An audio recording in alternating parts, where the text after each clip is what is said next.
Derrière les grilles de Guantanamo, la torture légalisée et les États-Unis prêts à tout pour obtenir des renseignements.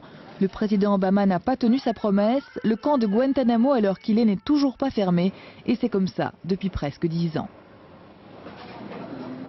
En Syrie, la torture est utilisée depuis plus longtemps encore. Le mouvement de contestation contre le président Bachar al-Assad provoquant une répression toujours plus sanglante. Amnesty craint des milliers de victimes. Alors aujourd'hui, Amnesty International demande d'écrire au président de la Commission européenne, José Manuel Barroso, car l'Europe a clairement un rôle à jouer. Ça arrive encore des entreprises en Europe qui livrent des armes et qui livrent du matériel de torture dans des régimes qui l'utilisent à ces fins-là, et aussi parce que l'Europe, malheureusement, exporte les produits qui permettent d'exécuter des personnes aux États-Unis. Et Amnesty de plaider aussi pour qu'on lutte contre l'impunité. L'ancien président américain Bush en a fait l'expérience. Il devait se rendre en Suisse il y a quelques mois, mais dans ses mémoires, l'homme a défendu l'utilisation de la torture. Amnesty a donc décidé d'agir.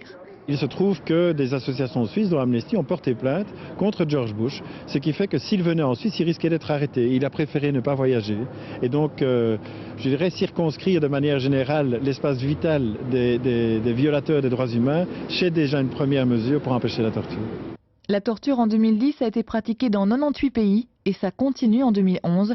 Aujourd'hui en particulier, l'heure est donc à la mobilisation.